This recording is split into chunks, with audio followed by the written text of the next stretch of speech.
میرے محترم سامعین، جیسا کہ آپ کے علم میں ہے، مبارک مہینہ شعبان المعظم کا مبارک مہینہ جاری و ساری ہے اپنی برکتوں کے ساتھ.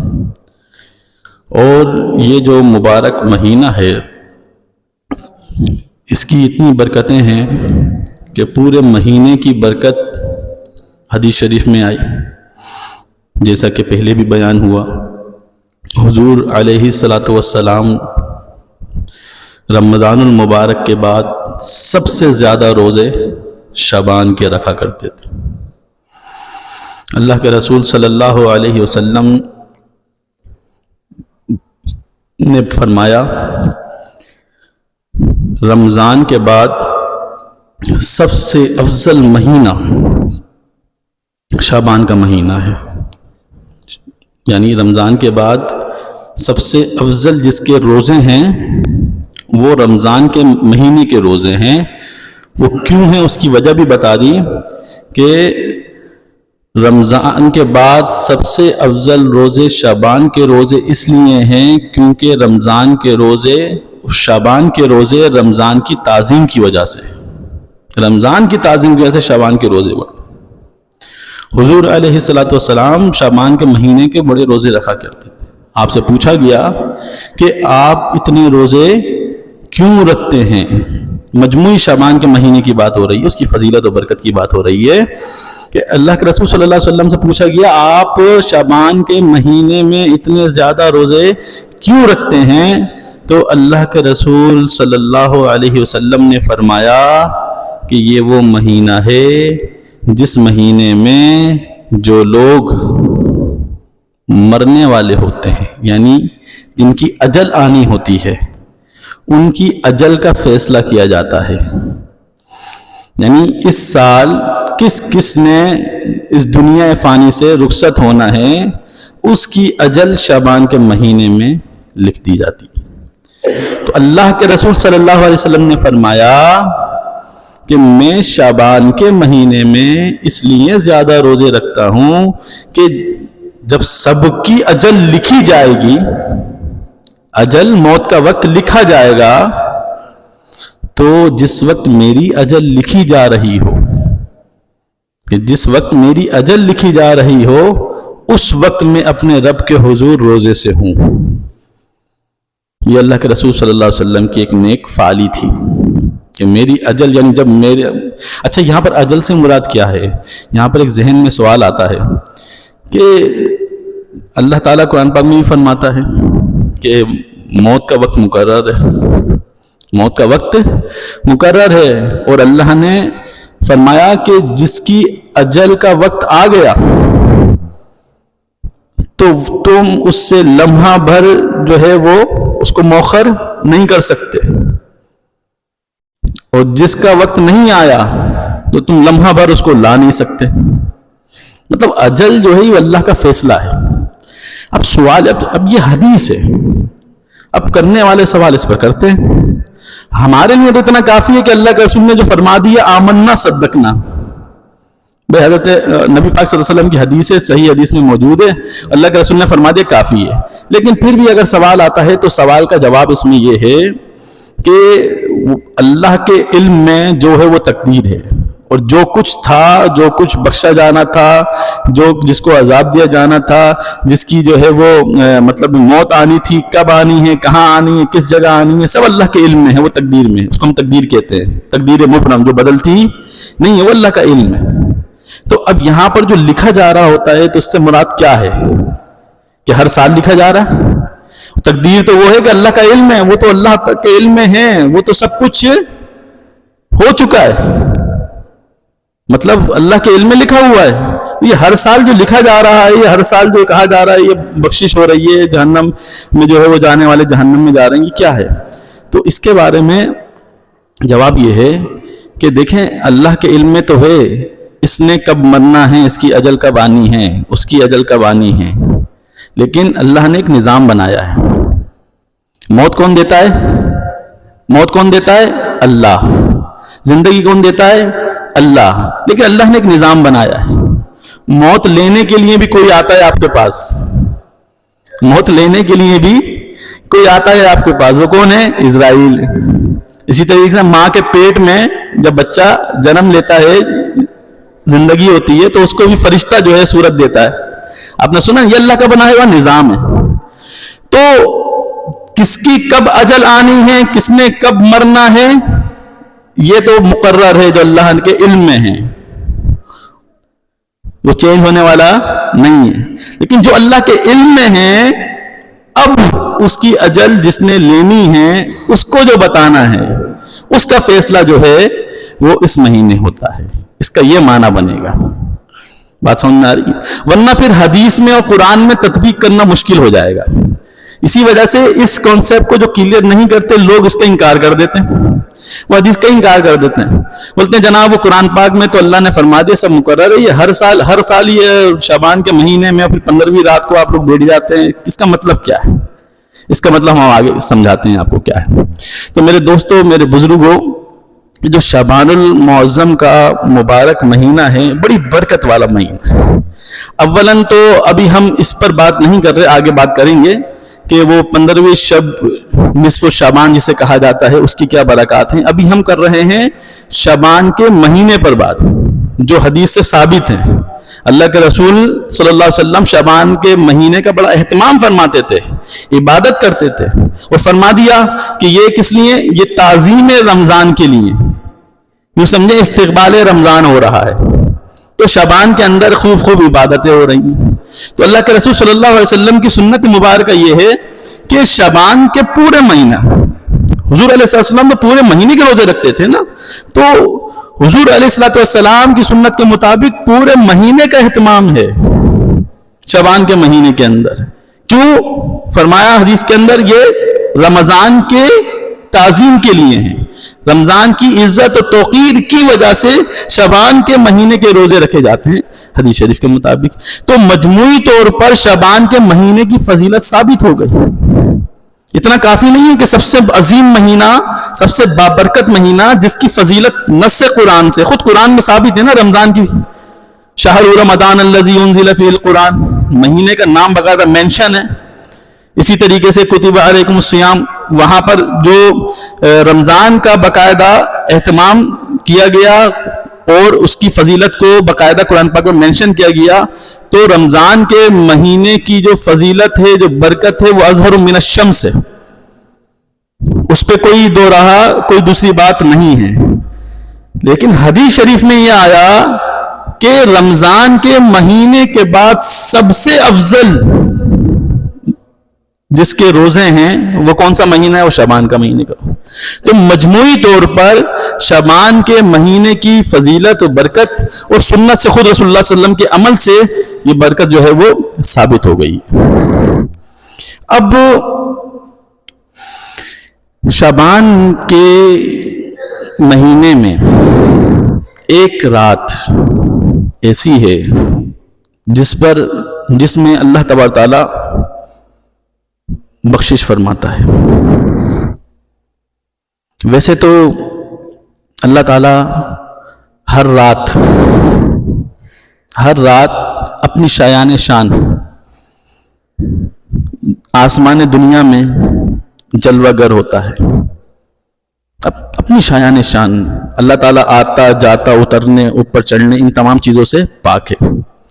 یہ آپ نے حدیث سے سنی ہوئی ہے نا، برکتیں سنی ہوئی ہیں تہجد کے وقت، کہ اللہ تبارک تعالیٰ جو ہے وہ تہجد کے وقت جو ہے وہ آسمان دنیا پر تشریف فرما ہوتا ہے، اس کی رحمت، اور وہ سوال کر رہی ہوتی کوئی ہے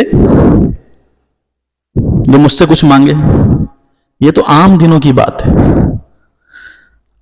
اب آ جائیں کہ شعبان کا مہینہ ویسی برکت والا، اس برکت والے مہینے میں بھی ایک رات ایسی ہے کہ جس میں اللہ تبارک تعالی خصوصی اہتمام فرماتا ہے۔ ترمذی شریف کی حدیث ہے، حضور علیہ الصلوۃ والسلام حضرت عروہ روایت کرتے ہیں حضرت اما عائشہ صدیقہ رضی اللہ تعالی عنہا سے، آپ فرماتی ہیں کہ حضور علیہ السلام کی جو باری تھی وہ ان کے ہاں تھی، تو رات کے وقت جب ان کی آنکھ کھلی تو انہوں نے حضور علیہ السلام کو اپنی خوابگاہ میں نہیں پایا. تو حضرت اما عائشہ صدیقہ رضی اللہ تعالی عنہا آپ کو تلاش کرتے ہوئے جب آپ نے دیگر جگہ دیکھا نہیں ملے تو آپ جنت البقیع میں تشریف لے گئیں. جنت البقیع قبرستان، وہاں حضور علیہ السلام کو پایا. اب یہ حدیث کو میں آگے کنٹینیو کرتا ہوں. ایک بات میں بتاتا چلوں کہ امام ترمذی شریف میں اس حدیث کو جس باب کے تحت لائے نا، اس باب کا عنوان یہی ہے فضیلت نصف شعبان، اور اس باب میں یہ حدیث لے کر آئے ہیں. یعنی 15ویں شب جو شعبان کی ہوتی ہے اس کی فضیلت کو ثابت کرنے کے لیے اس حدیث کو کوٹ کیا ہے کس نے؟ امام ترمذی نے. وہ حدیث کیا ہے؟ حضرت اما عائشہ صدیقہ فرماتی ہیں میں رات میں اٹھی، خوابگاہ میں رسول اللہ کو نہیں پایا، پھر میں نے ان کو تلاش کیا، دیکھا تو حضور علیہ السلام جنت البقیع میں تشریف فرما ہیں. اللہ کے رسول صلی اللہ علیہ وسلم نے حضرت اما عائشہ صدیقہ رضی اللہ تعالی عنہا سے فرمایا اے عائشہ، کیا تم یہ سمجھتی ہو کہ اللہ اور اس کے رسول، الفاظ پہ غور کیجئے گا، اے عائشہ کیا تم یہ سمجھتی ہو کہ اللہ اور اس کا رسول تمہارے ساتھ کوئی ظلم کرے گا؟ اما عائشہ صدیقہ رضی اللہ تعالیٰ نے آگے حدیث میں فرمایا کہ میں نے یہ گمان کیا کہ آپ میری خوابگاہ میں نہیں ہیں، تو با تقاضۂ بشریت شاید آپ نے چاہا ہو کسی دوسری زوجہ کے طرف تشریف لے جانا کا ارادہ ہو گیا ہو، تو میں یہ سمجھی. تو پھر اللہ کے رسول صلی اللہ علیہ وسلم نے فرمایا اصل بات یہ ہے. تو اللہ کے رسول صلی اللہ علیہ وسلم نے فرمایا نہیں عائشہ ایسا نہیں ہے، مطلب جو تم کو گمان ہوا کہ میں کسی دوسری زوجہ کی طرف چلے گیا ہوں ایسا نہیں ہے، بلکہ میں رات کے اس پہر جنت البقیع میں جو آیا ہوں اس کا مقصد یہ ہے کہ حدیث کو روک کے فوکس کریں، الفاظ کو ذہن میں رکھیے گا. کچھ لوگ پوچھتے ہیں، اعتراض کرتے ہیں کہاں سے ثابت ہے، کتنا ثابت ہے، حوالہ ہم نکال کے دیں گے. آپ الفاظ یاد رکھیں. اللہ کے رسول صلی اللہ علیہ وسلم نے فرمایا کہ میں اس رات کو اس جگہ پر اس لیے آیا ہوں کہ اس رات اللہ تبارک و تعالی قبیلہ بنو کلب، اس وقت کا قبیلہ تھا جس کے بعد سب سے زیادہ بکریاں تھیں، سب سے زیادہ بکریاں تھیں اس وقت. اس قبیلے کا نام تھا قبیلہ بنو کلب، کہ اللہ تبارک تعالیٰ آج کی رات قبیلہ بنو کلب کی بکریوں کے بالوں کے برابر لوگوں کی بخشش فرما دیتا ہے، بخشش و مغفرت فرما دیتا ہے. تو قبیلہ بنو کلب جو بطور تمثیل و مثال کہا گیا ہے وہ کثرت کو بیان کرنے کے لیے کہا گیا. مقصد کیا ہے؟ ظاہر سی بات ہے، ایک قبیلہ وہ جس کی بکریاں زیادہ، اور پھر بکریاں نہیں، بکریوں کے بال. تو اس کا مطلب کیا ہوا؟ بے شمار و بے حساب. اس کا مطلب کیا ہوا؟ بے شمار و بے حساب. تو اللہ کے رسول صلی اللہ علیہ وسلم نے فرمایا نہیں عائشہ جیسا تم نے سمجھا ایسا نہیں ہے، بلکہ میں یہاں اس لیے آیا ہوں کہ آج کی رات اللہ تبارک تعالی قبیلہ بنو کلب کی بکریوں کے بالوں کے برابر لوگوں کی بخشش و مغفرت فرماتا ہے، اپنے بندوں کی بخشش اور مغفرت فرماتا ہے. اب یہ تھی حدیث. اس حدیث کے پیش نظر مسلمان اہلیان اسلام شعبان کا پورا مہینہ بابرکت ہے، اور بالخصوص نصف شعبان جس کو ہم بولتے ہیں 15ویں شب، اس میں عبادت کا، ریاضت کا اہتمام کرتے ہیں. رات شب بیداری کرتے ہیں اور دن میں روزہ رکھتے ہیں. اس حدیث کے پیش نظر بخشش اور مغفرت فرما دیتا ہے اللہ تبارک تعالی. اللہ اکبر. اور اس حدیث میں ایک بات اور سمجھنے کی ہے کہ جب عائشہ صدیقہ رضی اللہ تعالیٰ عنہ آقا علیہ الصلوۃ والسلام کے پاس تشریف لائیں تو آپ نے کیا فرمایا کہ اے عائشہ کیا تم یہ سمجھتی ہو اللہ، میں نے کہا تھا الفاظ غور کیجیے گا، اللہ اور اس کا رسول تم پہ ظلم کرے گا؟ یعنی خوابگاہ سے تشریف لے کر آئے کون؟ نبی پاک صلی اللہ علیہ وسلم، حق ان کا تھا، وہ وہاں سے تشریف لائے، تو عبارت تو یوں ہونی چاہیے تھی کیا تم یہ سمجھتی ہو کہ اللہ کا رسول تم پہ ظلم کرے گا؟ لیکن اللہ کے رسول نے یہ نہیں فرمایا، بلکہ کیا فرمایا؟ اللہ اور اس کا رسول تم پہ ظلم کرے گا، یعنی اپنے عمل پر اللہ تبارک تعالیٰ کو شامل کیا۔ تو اس کا مطلب کیا ہے؟ اس کا مطلب یہ ہے، یہ بتانا مقصد ہے کہ رسول کا کوئی عمل، توجہ ہے آپ لوگوں کی، رسول کا کوئی عمل اللہ کی رضا کے خلاف، اللہ کی مرضی کے بغیر نہیں ہوتا ہے۔ گویا کہ حضور علیہ الصلوۃ والسلام یہ فرما رہے ہیں عائشہ میں جو یہاں آیا ہوں یہ اللہ کے حکم سے آیا ہوں، تمہاری خوابگاہ تو میں نے چھوڑی ہے، کیا تم یہ سمجھتی ہو میں جب اللہ کے حکم سے آیا ہوں، آنے والا میں ہوں اور اللہ کے حکم سے آیا ہوں، تو کیا تم یہ سمجھتی ہو کہ اللہ اور اس کا رسول تم پہ ظلم کرے گا؟ نہیں، بلکہ اس رات کی برکت سمجھو، برکت یہ ہے کہ اس رات اللہ رب العزت بنو کلب کی بکریوں کی بالوں کے برابر اپنے بندوں کی بخشش اور مغفرت فرماتا ہے، اسی لیے میں جنت البقیع میں آیا ہوں، ان لوگوں کے لیے دعائے مغفرت کر رہا ہوں۔ حضور علیہ الصلوۃ والسلام کا نصف شعبان میں قبرستان جا کر دعائے مغفرت کرنا بھی اس حدیث سے ثابت ہے۔ اس وجہ سے اہلیان اسلام مسلمان اس رات کو اپنے پیاروں کی قبروں پر جاتے ہیں، وہاں جا کر ان کے لیے دعائے مغفرت کرتے ہیں، کیونکہ حضور علیہ الصلوۃ والسلام کی یہ سنت مبارکہ ہے۔ حضور علیہ السلام وہاں پر اس لیے گئے کہ حضور علیہ السلام کو معلوم تھا اللہ کے بتائے سے کہ اللہ نے بخشش فرمانی ہے۔ حضور اپنے لیے تو اور امت کے لیے تو فرماتے، بالخصوص جنت البقیع میں گئے تو مدفون لوگ تھے، ان کے لیے مغفرت کی دعا فرمائی۔ اب آپ یہ نہیں کہیے کہ امام صاحب اپنے پاس سے تشریح کر رہے ہیں، ہم سوال یہ کرتے ہیں آدھی رات کو قبرستان جائیں گے کیوں؟ اور اللہ کے رسول رحمت للعالمین جب قبرستان جا رہے ہیں تو مقصد سے جائیں گے نا، اور جب وہ خود اشارہ دے رہے ہیں کہ اللہ اور اس کا رسول تم پہ ظلم نہیں کرے گا، عائشہ تمہارا خوابگاہ تو میں نے چھوڑی ہے، تو اس کے پیچھے بھی کوئی نہ کوئی اللہ کی مشیت اور اس کا ارادہ ہے، اس کے حکم سے میاں تشریف لایا۔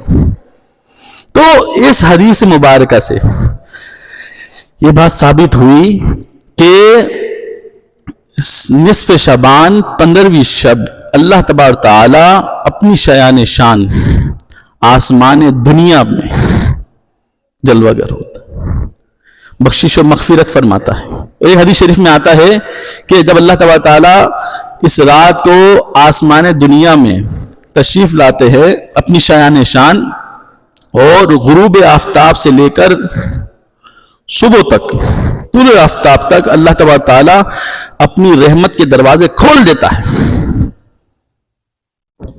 اور اللہ تبارک تعالیٰ یہ اعلان فرماتا ہے کوئی ہے جو مجھ سے رزق کا طلبگار ہو، جو مجھ سے رزق مانگے،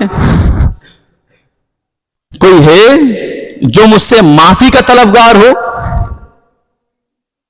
تو میں اس کو بخشش دوں۔ تو اللہ تبارک تعالیٰ اپنی رحمت کے دروازے کھولے ہوئے ہوتا ہے، بندوں سے بس یہ مطالبہ ہے کہ بندے کسی طرح سے میری بارگاہ میں حاضر ہو جائے۔ میرے دوستو، میرے بزرگوں، ہم لوگ مجموعی طور پر نیکیوں سے، عبادات سے بہت دور ہیں۔ انفرادی طور پہ بات نہیں کر رہا میں، مجموعی طور پہ آپ نے دیکھا ہے مسجد خالی، آپ نے دیکھا کہ جمعے کے دن بھی عین خطبے کے وقت یا جماعت کے وقت لوگ حاضر ہوتے ہیں۔ تو ہم لوگ مجموعی طور پر ویسے بھی عبادات سے دور ہیں، ہم اللہ کے حضور حاضری سے ہم دور ہیں۔ یہ اللہ تبارک تعالی ایک اسپیشل آفر دیتے ہیں، جیسا کہ بازار سمجھانے کے لیے، کیونکہ ہماری عقل جو ہے وہ مثال کی محتاج ہوتی ہے. جیسے بازار تو 12 دن کھلتا ہے نا، مطلب 12 مہینے کھلتا ہے اور ہر مہینے ہر روز ہی کھلتا ہے، لیکن کچھ خاص دن ہوتے ہیں ایسے، اسپیشل دن ہوتے ہیں ایسے جس میں بازار میں آفر لگ جاتی ہے، اسپیشل ڈسکاؤنٹ مل رہا ہوتا ہے آپ کو. تو بس اسی طرح سمجھیں. کچھ لوگ مغالطہ دیتے ہیں. اللہ فرماتا ہے میں تمہارے قریب ہوں، میں تمہاری شیرک سے بھی زیادہ قریب ہوں. اللہ فرماتا ہے تم جہاں کہیں بھی ہو تم وہاں پر مجھے پاؤ گے. تو تم یہ جو ہے وہ شعبان کا مہینہ اور پھر 15ویں رات میں پوری رات جگاتے ہو، یہ کیا بات ہوئی؟ وہ تو کبھی بھی کسی وقت بھی اللہ کے حضور حاضر ہو جاؤ. ہم کہتے ہیں بالکل صحیح فرمایا آپ نے، ایسا ہی ہے. کبھی بھی کسی بھی وقت اللہ کی رحمت ہے، جب چاہے اللہ کے حضور حاضر ہو جائے، اللہ کے آگے سر جھکا دے، سجدہ ریز ہو جائے، گناہوں کی بخشش طلب کرے، اللہ بخش دیتا ہے. لیکن کچھ خاص گھڑیاں اللہ نے خود جو ہے اس کو خاص فرمایا ہے، ایک اسپیشل آفر. میں آپ سے سوال کرتا ہوں، چلیں نصف شعبان کے اوپر آپ اعتراض کر سکتے ہیں، وہ اعتراض بھی پتہ کیوں ہو رہے ہیں؟ اس لیے ہو رہے ہیں کہ بعض حدیث سے ثابت ہے، حدیث سے ثابت ہے، اور جو قرآن سے ثابت ہوتا ہے اس پہ اعتراض نہیں ہوتا. چلیں اس پر قیاس کر لیتے ہیں. اچھا جی، آپ نے سورہ قدر پڑھی ہے؟ انا انزلناہ فی لیلۃ القدر وما ادراک ما لیلۃ القدر لیلۃ القدر خیر من الف شہر. اب اس پوری سورت کے اندر اللہ تبارک تعالیٰ ایک رات کی قدر کو بیان فرما رہا ہے، اور اتنی قدر بیان فرمائی کہ وہ 1000 مہینوں سے افضل ٹھہری. تو میں آپ سے یہ سوال کرتا ہوں کہ وہ آپ کے سوالات کہاں گئے؟ لیلۃ القدر کے بارے میں آپ نے کبھی یہ کہا؟ بس سب راتیں اللہ کی ہیں، جس رات میں بھی اللہ کے آگے جھکو گے اللہ ہی کے آگے جھکو گے نا جی، اللہ کے آگے سجدہ کرو گے. لیلۃ القدر میں کوئی اسپیشل ہے؟ تو ہم کہیں گے جی جی اسپیشل ہے. تو جس طرح لیلۃ القدر اسپیشل ہو سکتی ہے، تو حدیث کے اکارڈنگ 15ویں شعبان بھی وہ بھی قدر والی ہو سکتی ہے. اچھا، ایک سمجھانے والی بات میں آپ سے کہہ رہا ہوں. جناب 15ویں شب کو مسلمان اہتمام کرتے ہیں. کیا کرتے ہیں جی؟ وہ مغرب کے بعد آ کر اللہ کی بارگاہ میں نفل پڑھتے ہیں. حضرت صاحب مسجد آ رہے ہیں اور کیا پڑھ رہے ہیں؟ نفل پڑھ رہے ہیں. سجدہ کس کو کر رہے ہیں؟ یہ تو کرنے دیں جناب. مانا کہ کچھ جہالت میں آ کے کچھ لوگ مزاروں پہ جا رہے ہیں، وہ خرافات کر رہے ہیں. آپ نے انگلی اٹھائی، ہم نے کہا بالکل صحیح اٹھائی، جو غلط کرتا ہے وہ غلط ہے. صحیح ہے نا جی؟ آپ نے کہا مسجد میں آنا چاہیے، سجدہ کرنا چاہیے، تو اب کرنے دیں. آپ اس میں بھی مغالطہ دے رہے ہیں کہ جناب یہ ثابت نہیں ہے، اس کا ثبوت نہیں ہے. جناب کسی بہانے تو آ رہا ہے بندہ، بالفرض سمجھانے کے لیے. الحمدللہ ہمارے پاس تو دلائل ہیں، اور الحمدللہ یقین کے ساتھ ہم عبادت کرتے ہیں. ہم صرف ان کے لیے بات کر رہے ہیں جو مغالطوں میں پڑ گئے. حضرت صاحب آپ کو پتہ چلا حشر کے دن سمجھانے کے لیے کہ جناب اس کی کوئی خاص فضیلت تھی نہیں، تو کیا آپ کی 6 جو رکعات آپ نے اللہ کی بارگاہ میں پڑھی تھی، جو آپ نے سجدے کیے تھے اللہ کی بارگاہ میں، اللہ کو کیے تھے، جو اللہ آپ کو آپ کی 70 ماؤں سے زیادہ پیار کرتا ہے، جو اللہ فرماتا ہے قرآن پاک میں ان اللہ لا یضیع، مطلق فرمایا ہے، نہ نماز نہ روزہ نہ زکوٰۃ نہ حج، نہ مطلق فرمایا ہے ان اللہ لا یضیع اجر من احسن عملا. جس نے اچھا عمل کیا اللہ تعالیٰ اس کے عمل کو ضائع نہیں فرمائے گا. آپ نے اخلاص کے ساتھ، رجوع اللہ کے ساتھ، اللہ کی رحمت پر امید رکھتے ہوئے اگر اللہ کی بارگاہ میں سجدے کیے، کیا آپ سمجھتے ہیں آپ کا رب آپ کے سجدے رد فرما دے گا؟ اچھا، اور حدیث میں آپ کو بتا دیتا ہوں. حدیث قدسی میں آتا ہے، عام حدیثیں ہیں ماشاءاللہ آپ سنتے رہے ہیں، میں صرف آپ کو ریمائنڈ کرا رہا ہوں. حدیث شریف میں آتا ہے، حدیث قدسی میں آتا ہے، اللہ تعالیٰ فرماتا ہے میں اپنے بندے کے گمان کے ساتھ ہوں جیسا وہ میرے ساتھ رکھتا ہے. توجہ ہے آپ لوگوں کی؟ اللہ تعالیٰ کیا فرما رہا ہے؟ حدیث قدسی ہے، میں اپنے بندے کے گمان کے ساتھ جیسا وہ میرے ساتھ رکھتا ہے. اگر وہ میرے پاس ایک قدم چل کے آتا ہے تو میں اس کے پاس دوڑ کے اپنی رحمت اپنی شایان شان, ایک قدم بڑھتا ہے تو میں اس کے پاس دوڑتے ہوئے آتا ہوں. یعنی اللہ اپنی رحمت فرما رہا ہے کہ بندہ صرف جھکتا ہے, میں اس کو اس سے زیادہ رسپانس دیتا ہوں. اب آپ اپنے رب سے گمان رکھ کے آ رہے ہیں, آج کی رات میرا رب مجھے بخش دے گا. میں سوال یہ کرتا ہوں کیسے نہیں بخشے گا؟ ثبوت تو چھوڑیں. اچھا جی, اللہ تعالیٰ نے نبی پاک سے فرمایا قرآن پاک میں, قل, آپ کہہ دیں. اللہ تعالیٰ خود بھی فرما سکتا تھا کہ اللہ فرماتا ہے, نہیں, نبی کے ڈومین سے فرمایا. محبوب آپ کے امتی ہیں, آپ کہہ دیں, یہ سب کچھ آپ کے صدقے ہی ہے.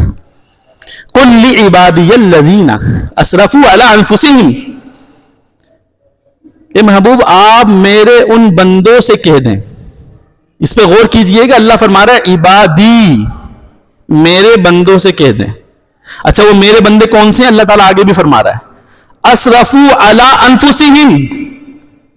بہت اہم بات, بہت اہم عبارت, ایک ایک لفظ غور طلب ہے. قل, نبی آپ کہیں, یہ بھی غور طلب ہے. کن سے کہیں؟ لعبادی الذی, میرے ان بندوں سے کہہ دیں. توجہ ہے, اللہ فرما رہا میرے بندوں سے کہہ دیں. وہ کون سے بندے ہیں؟ اسرفوا علی انفسہم, جو اپنی جانوں پہ گناہ کر کے ظلم کر بیٹھے ہیں. علی انفسہم مطلب گناہ کیے بندوں نے, لیکن رب نے پھر بھی تعلق نہیں توڑا. محبوب سے فرمایا اور یہ فرمایا کہ میرے بندوں سے کہہ دو اپنی جانوں پہ ظلم کر بیٹھے ہیں. اور آگے کیا ہے؟ آگے فرمایا یہ کہو لا تقنطوا من رحمت اللہ, اللہ کی رحمت سے نا امید نہ ہو. اس آیت کے مفہوم کو ذہن میں تو رکھیں سر. پھر آپ کو کوئی بلائے کہ جناب آؤ اللہ بخش رہا ہے, مغرب کی نماز کے بعد سے, غروب آفتاب کے بعد سے اللہ آسمان دنیا میں جلوہ گر ہے اپنی شایان شان, اور فرما رہا ہے کوئی جو بخشش طلب کرے. وہ بندہ بہت گناہگار ہے, اتنا گناہگار ہے. بزرگ فرماتے ہیں کہ اگر کوئی شخص یہ سمجھے کہ زمین و آسمان اس کے گناہ سے بھرے ہوئے ہیں, ایسا ہو نہیں سکتا. کثرت بیان کرنے کے لیے فرما رہے ہیں کہ کوئی یہ سمجھے کہ میرے گناہ اتنے ہیں کہ زمین و آسمان میرے گناہ سے بھر گئے ہیں, تب بھی لا تقنطوا من رحمت اللہ, اللہ کی رحمت سے نا امید نہ ہو. کیوں؟ ان اللہ یغفر الذنوب, بے شک اللہ تعالیٰ گناہوں کو بخش دے گا. توجہ ہے, قرآن کی طرف توجہ کرا رہا ہوں میں آپ کی. ان اللہ, بے شک اللہ تعالیٰ, یغفر الذنوب, گناہوں کو بخش دے گا. بات ختم نہیں ہوئی, ہمارے لیے تو پوری ہو رہی ہے بات, لیکن ہمارا رب بڑا مہربان ہے. وہ 70 ماؤں سے زیادہ ہم سے محبت کرتا ہے. اس کی محبت کا اظہار دیکھیں, فرمایا کہ رحمت سے نا امید نہ ہو کیونکہ اللہ بخش دے گا گناہ. اور پھر آگے ڈگری لگا دی, فرما دیا جمیعا, سارے گناہ بخش دے گا, سارے گناہ بخش دے گا. انہو هو الغفور الرحیم. کیوں بھائی؟ تو قرآن پاک کا یہ حسن اعجاز ہے, ہر عبارت کے بعد ایک سوال اٹھتا ہے اور دوسری عبارت میں اس کا جواب آ جاتا ہے. میرے بندوں سے کہہ دو وہ نا امید نہ ہو. کیوں نا امید نہ ہو؟ اس لیے کہ اللہ تو گناہ بخش دے گا بھائی سارے, اور جب سارے گناہ بخش دے گا, کیوں بھائی کیوں؟ انہو هو الغفور الرحیم, وہ بہت بخشنے والا مہربان ہے. اب بتائیں جس نے یہ آیت سنی ہے, جس کے پاس اس آیت کا مفہوم ہو اور اس کو پتہ چل گیا, حدیث میں آیا ہے کہ بھئی شعبان کی 15ویں شب میں اللہ تبارک تعالی ایک اسپیشل آفر دے رہا ہے کہ میرے بندو آ جاؤ. وہ جو کہتے ہیں نا جناب ساری راتیں اللہ کی ہیں, کسی بھی رات میں اٹھ کے عبادت کریں. ہم نے کہا اللہ آپ کو قبول فرمائے, آپ اللہ کے ولی ہیں, ہم گناہگار لوگ ہیں, راتیں ہمارے لیے. کیونکہ ہم یہ سمجھتے ہیں, آپ کو معلوم ہے نا کہ ہمارا رب ہم سے, ہماری ماں سے بھی زیادہ محبت کرتا ہے. یہ پتہ ہے نا آپ لوگوں کو, اس پہ کسی کو شک تو نہیں ہے. میں ایک خاتون کو جانتا ہوں, اللہ نے ان کو 10 بیٹے دیے، 10 میں سے 8 نشہ کرتے ہیں، جوان بچے، کوئی کمانے والا نہیں ہے، 10 بچے ہوتے ہوئے آپ بتائیں ضرورت ہے کوئی کمانے کی؟ وہ لیڈیز خود کماتی ہیں، اور ماشاءاللہ اللہ نے ان کو بڑا برکت دی، بڑا اچھا کماتی ہیں، لیکن وہ جو کماتی ہیں اس کی کمائی کا آدھے سے زیادہ حصہ ان کے وہ بچے کھاتے ہیں جو نشہ کرتے ہیں۔ ہم نے سوال کیا ان سے، یہ تو نشہ کرتے ہیں، ان کو تو کھلانے کی ضرورت ہی نہیں ہے، یہ کیا آپ ابھی ان کو ہٹا کٹا کر کے کھلا دیں گی، پلا دیں گی، پھر جا کر رات میں کہیں پر بیٹھے ہوں گے نشہ کر رہے ہوں گے، یہ تو آپ کو بھی تکلیف دیتے ہیں، دوسروں کو بھی تکلیف دیتے ہیں۔ کئی بار انہوں نے علاج کرایا، بہت پیسہ انہوں نے صرف کیا، لیکن بچے سدھرے نہیں۔ میں آپ کو ان کے گھر کے حالات نہیں بتا رہا، میں آپ کو ایک مسئلہ سمجھا رہا ہوں، وہ ہے ماں۔ کیا ہے؟ ماں۔ وہ آنکھوں میں آنسو لا کر پورا دن کما بھی رہی ہے محنت سے، اور پھر انہیں بچوں کو کھلا بھی رہی ہے، اگرچہ وہ نشہ کرتے، جوان بچے، چھوٹے بھی نہیں ہیں، بعض شادی شدہ بھی ہیں۔ کیوں ہیں؟ تو میرے ہی بچے۔ میں آپ کو ماں کی ممتا اور ماں کی محبت سمجھا رہا ہوں کہ ایسی مثالیں بھی موجود ہیں۔ جو ماں ہوں گی وہ تو خود بخود سمجھیں گی کہ میرا بچہ جیسا بھی ہے تو میرا ہی، میرا بچہ۔ بعض مائیں ایسی ہیں بیچاری بہت پریشان ہوتی ہیں، مجبور ہوتی ہیں، ان کو معلوم ہوتا ہے میرا بچہ بڑا نافرمان ہے، میرا بچہ میری بے عزتی کرتا ہے، میرا بچہ سب کے سامنے یہ کیا، اس نے میرے سامنے ایسا کیا، بڑا دل دکھا ہوتا ہے ان کا۔ لیکن اگر ان سے آپ پوچھیں نا اکیلے میں، تو اس کے لیے وہ دعائیں کر رہی ہوتی ہیں۔ تو وہ ماں ہیں، دنیاوی ماں ہیں، اور آپ اس ماں سے پوچھیں جا کر، کبھی ایسا موقع مل جائے نا ان کو، جیسے ہمارے پاس ماں آتی ہیں، والدین آتی ہیں، بولتی ہیں کہ بیٹا ایسا کرو، کچھ وقت کے لیے اپنے ساتھ رکھ لو اس کو۔ مقصد کیا ہوتا ہے؟ کہ تمہارے ساتھ رہے گا، کچھ اس کے دل میں اللہ اللہ رحم آ جائے گا، تو ہو سکتا ہے کہ اپنی کچھ برائیوں سے پیچھے ہٹ جائے۔ مطلب ماں جو ہوتی ہے نا، وہ موقع تلاش کرتی ہے کہ میرا بچہ کسی طریقے سے سدھر جائے، میرا فرمانبردار ہو جائے، میری آنکھوں کی ٹھنڈک بن جائے۔ تو آپ بتائیں، یہ تو دنیاوی ماں کی مثال ہے۔ وہ رب ہمارا جو 70 ماؤں سے زیادہ ہمیں پیار کرتا ہے، وہ ہمیں آفر نہیں دے گا کہ آ جاؤ 15ویں شب کو، آسمان دنیا میں جلوہ گر ہوں گا اپنی شایان شان، قبیلہ بنو کلب کے بکریوں کی بالوں کی برابر بخش دوں گا۔ یہ مثال کیوں دی ہے؟ کثرت سمجھانے کے لیے۔ وہ پورے قبیلے کی بکریاں تو بڑی دور کی بات ہے، آپ ایک بکری کے بال نہیں گن سکتے۔ مطلب کیا؟ پھر رحمت، اللہ کی جو رحمت ہے، جولان رحمت ہے، وہ سمجھانا مقصد ہے۔ اس لیے مسلمان عالم اسلام کے وہ اس رات کا اہتمام کرتے ہیں، رب کے حضور کسی بہانے تو آ جائیں، کسی بہانے آ جائیں، نفل کے بہانے آ جائیں۔ صلاۃ و تسبیح کی نماز کی فضیلت سنی کہ زندگی میں کم سے کم ایک بار ضرور پڑھیں، اور پتہ چلا کہ محی الدین مسجد میں صلاۃ و تسبیح پڑھائی جا رہی ہے یا پڑھی جا رہی ہے، بندہ حاضر ہو گیا۔ اللہ نہ کرے زندگی میں نماز نہ پڑھی لیکن صلاۃ و تسبیح پڑھ لی، تو جناب پڑھ لی تو اچھا ہی ہوا نا سر۔ اب ایسا بندہ جو جمعہ آتا ہو، یا ایسا بندہ جو عید آتا ہو، یا اللہ نہ کرے کوئی ایسا ہو کہ مسجد کی طرف گزرتا بھی نہ ہو، اس کو پتہ چل گیا کہ ایک گھڑی ایسی ہے اس میں کہ تمہارے جتنے بھی گناہ ہوں، تم نے جتنی بھی نمازیں چھوڑی ہوں، تم بس اللہ کے حضور صدقے دل سے توبہ کرو گے، اللہ بخش دے گا، اللہ مان جائے گا، اللہ راضی ہو جائے گا۔ وہ رات کی کسی گھڑی میں آ کر اللہ کی بارگاہ میں سجدہ کر لیتا ہے، اللہ سے بخشش مانگ لیتا ہے، میرا رب کیسے نہیں معاف کرے گا؟ ان اللہ یغفر الذنوب جميعا، اللہ تمام گناہ بخش دے گا۔ گناہ کرنے کے بعد احساس بھی ہو جائے نا کہ مجھ سے غلطی ہو گئی ہے، یہ بھی ایک توبہ ہے۔ اور بندہ جب گناہ کرنے کے بعد اللہ کی بارگاہ میں رجوع کرتا ہے، اللہ بہت خوش ہوتا ہے۔ اللہ تبارک و تعالی کی رحمت بڑی وسیع ہے، ہمیشہ اللہ کے فضل کی تلاش میں رہیں۔ ایسے موقع، ایسے مواقع جہاں اللہ اور اس کے رسول کو یاد کیا جاتا ہے، جہاں توبہ کی طرف بلایا جاتا ہے، جہاں رجوع الی اللہ کرائی جاتی ہے، خود بھی شریک ہوں. ہمارا جو اسلام ہے نا وہ اجتماعیت چاہتا ہے، انفرادیت نہیں چاہتا.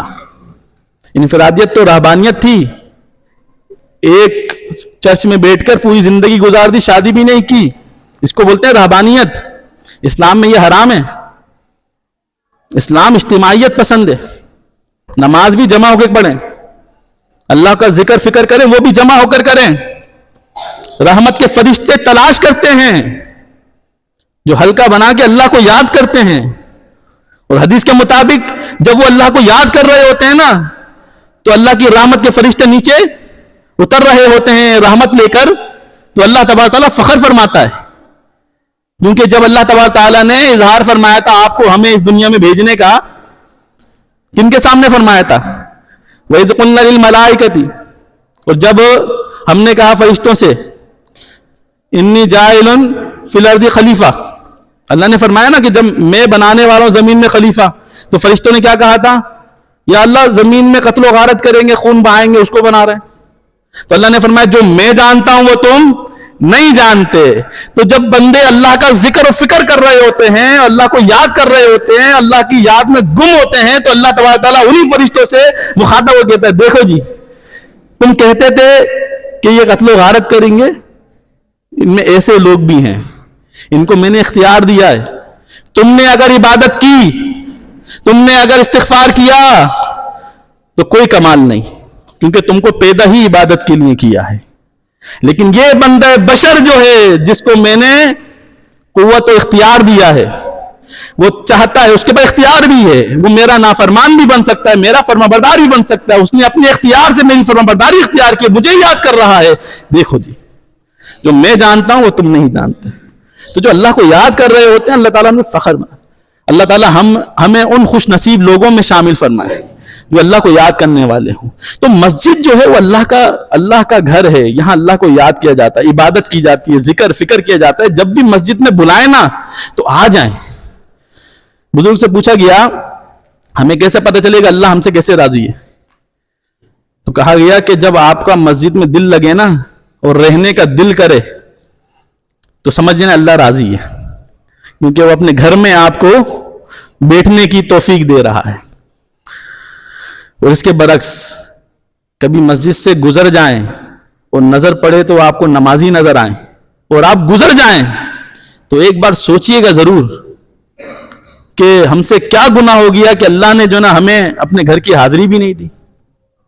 جو نماز پڑھ رہے ہوں اور لوگ گزر رہے ہوں، ضروری سب ہر ایک پر یہ قاعدہ کلیہ نہیں ہے، لیکن غور و فکر والی بات تو ہے نا.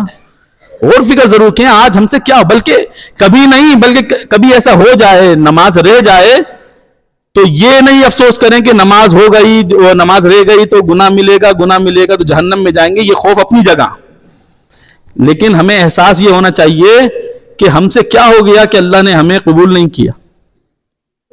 ایک نماز کا انتظار، دوسری نماز کا انتظار، کہتے ہیں کہ یہ پورا عبادت میں گزرتا ہے. عبادت میں گزرتا ہے. وہ تب گزرتا ہے نا، انتظار کب ہوتا ہے، طلب کب ہوتی ہے. طلب کے بارے میں ایک بزرگ سے پوچھا. ایک صاحب گئے کسی بزرگ کے مہمان بنے، بولا حضرت بڑی دور سے آیا ہوں، سمجھنا صرف یہ ہے کہ حضرت طلب کسے کہتے ہیں، طلب کسے کہتے ہیں. تو بزرگ ہوتے ہیں، بزرگ باتیں کم کرتے ہیں، جو سمجھانا ہوتا ہے ایسا سمجھا دیتے ہیں کہ زندگی بھر کا سبق جو ہوتا ہے وہ سمجھ نہیں آتا بلکہ اتر جاتا ہے.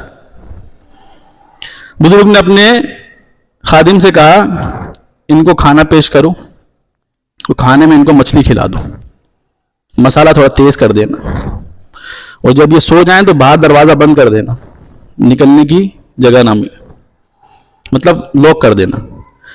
اسی طرح خادم نے کیا، مچھلی کھلا دی مسالے والی، اور پانی پھر ان کو نہیں دیا، اور وہ آرام فرما ہو گئے. آگے سے نے دروازہ لگا دیا. اب مچھلی کھانے کے بعد لگتی ہے پیاس، وہ بھی تھی مرچی والی. پھر پانی بھی نہیں ملا. ان کو پیاس لگے, دروازہ کھولا, دروازہ بند. اب اسی عالم میں بس پانی پانی پانی پانی پانی پانی, پوری رات ایسی گزر گئی, پانی نہیں ملا, پانی نہیں ملا. صبح فجر ہوئی, بزرگ سے ملاقات ہوئی. بزرگ نے پوچھا, ہاں صاحب بتائیں رات کیسی گزری؟ اب وہ ادب میں حضرت بس گزر گئی, بس یہ مسئلہ ہو گیا تھا. انہوں نے مسئلہ بیان کیا. پھر انہوں نے سوال کیا, حضرت وہ رات میں سوال کیا تھا آپ سے, وہ طلب کیا ہوتی ہے طلب؟ تو بولتے ہیں میاں ابھی تک جواب نہیں ملا تمہیں. تم رات میں جب سوئے یا نہیں سوئے تم کیا طلب کر رہے تھے؟ بولے پانی. بولتے جس شدت کے ساتھ تم طلب کر رہے تھے نا کہ سب کچھ بھول کے تمہیں صرف اور صرف پانی چاہیے تھا, طلب یہ ہوتی ہے.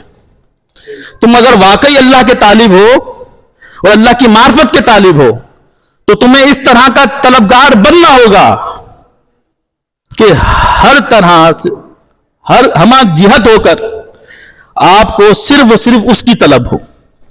جب اللہ کی طلب ہوتی ہے تو بندہ آتا ہے, مسجد میں بھی آتا ہے, نفل بھی پڑھتا ہے, ذکر بھی کرتا ہے, فکر بھی کرتا ہے. اور ہم تو محبت اور عشق کی بات کرتے ہیں نا سر. محبت اور عشق کا تقاضا یہ ہے کہ ذکر ہو جائے تو دل کو ٹھنڈک مل جاتی ہے. ہم کہتے ہیں جی ذکر ہو رہا ہے آ جائیں, تو لوگ بولتے ہیں جی ثابت کریں کہاں پر لکھا ہے. افسوس کی بات ہے, کم سے اتنا کافی نہیں ہے اللہ کا ذکر ہو رہا ہے, اتنا کافی نہیں ہے اللہ کا ذکر ہو رہا ہے. آپ کو طریقہ سمجھ میں نہیں آ رہا, آپ کو جو اچھا لگے ویسے یاد کر لیں. آپ کہیں جناب ہمیں لائٹیں بند کرنا پسند نہیں, ہم بولنے کھول کے کر لیں. آپ کہیں جناب ہم تسبیح پہ کیوں گنیں, ہم نے کہا بغیر تسبیح کے کر لیں آپ. مقصد تو اللہ کو یاد کرنا ہے. اللہ تبارک تعالیٰ ہمیں اپنی بارگاہ میں قبول فرمائے.